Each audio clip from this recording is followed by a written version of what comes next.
Assalamualaikum warahmatullahi wabarakatuh. Baiklah, saya Ermaningsih akan mencoba mempresentasikan review jurnal yaitu tentang bioekonomi sirkular dalam industri kelapa sawit, yaitu praktik saat ini dan perspektif masa depan, di mana ini untuk tugas kuliah konversi energi limbah, di mana konversi energi limbah itu sendiri yaitu memanfaatkan limbah industri atau limbah rumah tangga maupun kota untuk menghasilkan energi. Selanjutnya di review jurnal ini sendiri yaitu tentang teknologi dan inovasi lingkungan. Di indeks jurnalnya telah indeks 41 dan di tahun 2021 jurnal ini telah nyatakan baik yaitu atau Q1. Di penjelasan pendahuluan bahwa industri kelapa sawit banyak menghasilkan limbah. Di Malaysia saat ini berada di peringkat kedua pengekspor minyak sawit mentah dunia setelah Indonesia dengan 24% dari total produksi minyak sawit mentah dunia. Limbah yang dihasilkan itu meningkatnya produksi industri kelapa sawit dapat menyebabkan banyak tandan kosong kelapa sawit atau dikenal dengan TKKS yang dihasilkan. Limbah cangkang sawit terus meningkatnya dengan semakin banyaknya produksi sawit. Selanjutnya limbah cairan ini berasal dari kondensat, stasiun klarifikasi, dan dari hidrosilikon. Limbah kelapa sawit memiliki kadar bahan organik yang tinggi. Selanjutnya yaitu limbah pelapa sawit. Di limbah pelapa sawit ini ada juga yang digunakan untuk lidihnya digunakan untuk keperluan sehari seperti mbak sapu atau untuk dijual.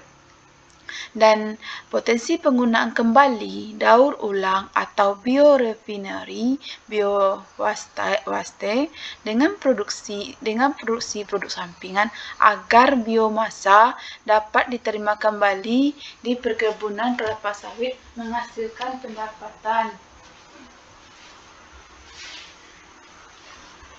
Next, selanjutnya dimaksud dan tujuan. Yang pertama, untuk mengidentifikasi dengan potensi penggunaan kembali, daur ulang atau biorefinery, biowaste dengan produksi produk samping, agar biomasa dapat diterapkan kembali di perkebunan kelapa sawit atau untuk menghasilkan pendapatan. Tujuannya sendiri yaitu untuk memberikan kontribusi terhadap kelestarian lingkungan secara keseluruhan untuk kesejahteraan masyarakat dan keberlanjutan ekonomi seluruh industri kelapa sawit di Malaysia. Di metode penelitiannya sendiri, di mana industri kelapa sawit dari perkebunan kelapa sawit hingga produksi minyak sawit yaitu menghasilkan limbah, di mana dijelaskan penggunaan lahan untuk perkebunan kelapa sawit telah berkembang menjadi sekitar 6 juta hektar dari 2,9 juta hektar dengan partisipasi petani kecil. Itu menurut Begum et al. 2019. Sedangkan di tandan buah segar atau dikenal TBS kelapa sawit dipanen dari lahan pertanian 10-15 hari dalam satu siklus. Pemanenan TBS menghasilkan pelepah kelapa sawit dalam jumlah besar. Mulsa mengacu pada aplikasi lapisan limbah organik pada akar tanaman untuk tujuan mempertahankan kelembapan tanah, mengurangi pertumbuhan gulma, meningkatkan kesuburan tanah. Yang selanjutnya itu batang kelapa sawit mudah terdegradasi oleh mikroorganisme akibat paparan sinar matahari alami dan curah hujan. serta proses tersebut akhirnya melepaskan unsur hara ke tanah di sekitar waktu 2-3 tahun setelah aplikasinya, di mana ini berdasarkan menurut Hasan dan Habel Aziz 2012. Di tabel 1 dapat dilihat yaitu komposisi kas massa kelapa sawit, di mana menunjukkan komposisi kas biomasa kelapa sawit berdasarkan standar biomasa tandan buah segar. Dapat dilihat di mana aktivitasnya yaitu limbah biomasa menghasilkan tandan buah segar dalam keadaan basah. Perkebunan kelapa sawit di situ menghasilkan limbah daun kelapa sawit, batang kelapa sawit, dan tandan buah kosong, limbah pabrik kelapa sawit atau dikenal dengan POMI, serat mesekap, cangkang inti sawit. Di hasil dan pembahasan, yang pertama di pengelolaan limbah dengan kilang biomasa, yang itu 1. Tandan buah kosong. Tandan buah kosong dapat dilihat pada gambar. Tandan buah kosong setelah buah sawit diambil dari tandan tersebut, di mana FVB atau tandan buah kosong merupakan limbah yang dihasilkan setelah proses sterilisasi dan pengupasan untuk setiap ton tandan buah segar yang diproses, di mana sekitar 220 sampai 250 kg tandan kosong kelapa sawit yang dihasilkan. TKKS atau tandan kosong kelapa sawit memiliki kandungan karbon yang tinggi, di mana 46% dan nilai kalor yaitu 18 sampai 19,92 mol joule kilogram. Selanjutnya bisa juga digunakan sebagai kompos, bahan bakar yang dibakar untuk pembangkit energi. Mulsa atau olahan dari TKS sendiri umumnya dilakukan setahun sekali, sementara itu setelahnya dilakukan pembakaran TKS. FVB ini menghasilkan serat yang tinggi dan karenanya digunakan serat komersial dalam ekstraksi serat. Sedangkan kalau di Indonesia, tandan kosong sawit ini bisa digunakan untuk menghasilkan jamur yang menghasilkan jamur dan dapat dikonsumsi oleh masyarakat. Selanjutnya yaitu limbah pabrik kelapa sawit atau yang dikenal dengan POMI.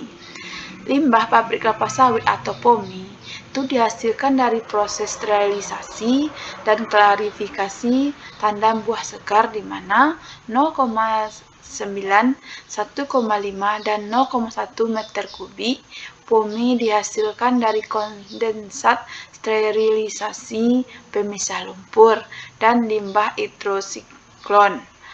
Untuk setiap ton minyak sawit mentah yang diproduksi digunakan 5-7,5 ton air, dan 50% air tersebut berakhir menjadi POMI.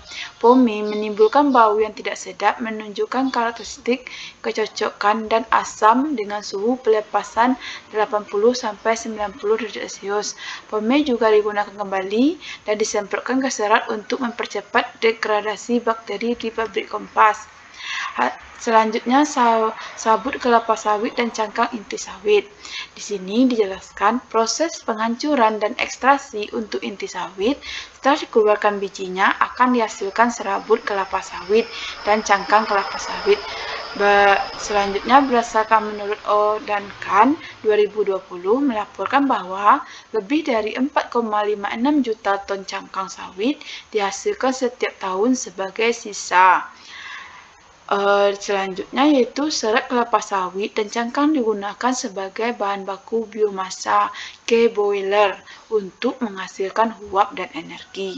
Serat dan cangkang kelapa sawit juga dapat dijual dan digunakan sebagai pakan ternak. Cangkang sawit juga berfungsi sebagai pengganti ergot kasar pada beton untuk menghasilkan beton berbahan dasar minyak sawit ringan untuk bangunan hijau. Sedangkan di bioenergi melalui panas atau pembakaran, di sini yaitu bioenergi yang dihasilkan sendiri umumnya digunakan untuk mendukung pengoperasian pabrik penggilingan. Sedangkan menurut Zamri dan kawan-kawan 2020 bahwa memproyeksikan 5.000 megawatt listrik dapat dihasilkan dengan menggunakan biomasa kelapa sawit dari cangkang inti sawit tersebut. Sedangkan pelet biomasa campuran daun kelapa sawit dan pelepah sawit dengan cabang pohon karet ditemukan lebih baik dalam karakteristik pembakaran bahan baku. Selanjutnya, di emisi gas rumah kaca dari energi yang dihasilkan melalui boiler biomasa ditemukan lebih rendah dibandingkan dengan boiler bahan bakar konvensional.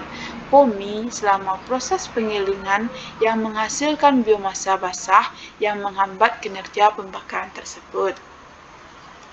Selanjutnya yaitu di bidang perspektif ekonomi dan lingkungan, di mana bioekonomi melingkar dan futuristiknya.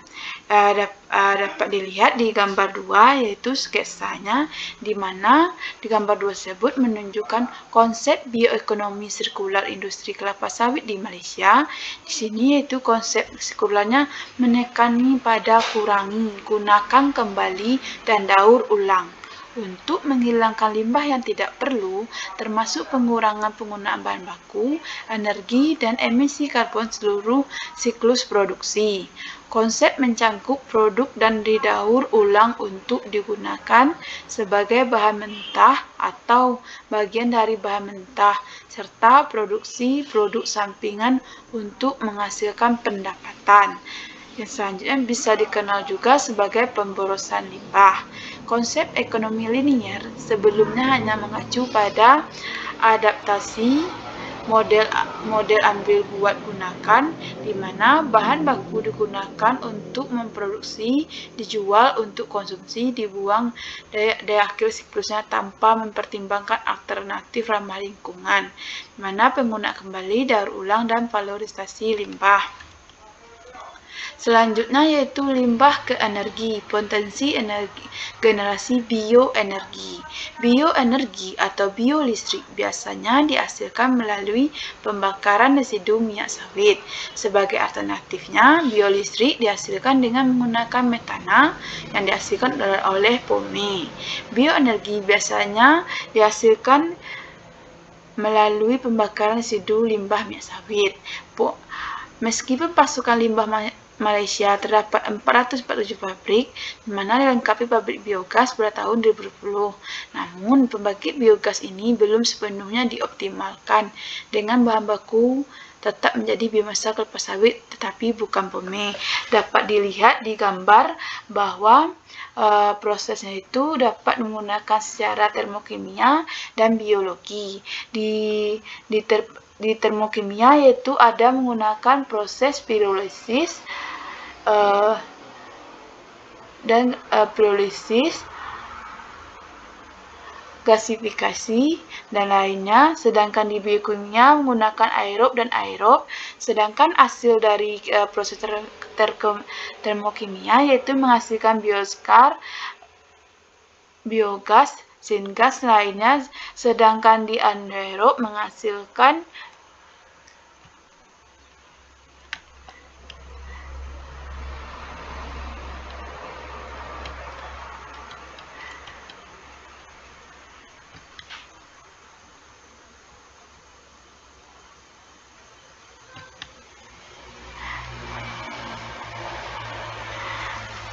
di mana dapat dilihat di gambar sketsa ini terjadi proses termokimia dan biologi.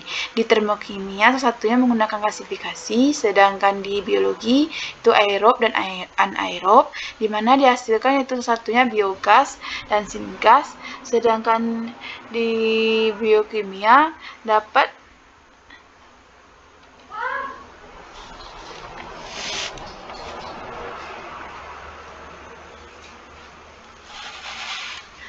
di sini dapat dilihat untuk lebih jelasnya di sketsa.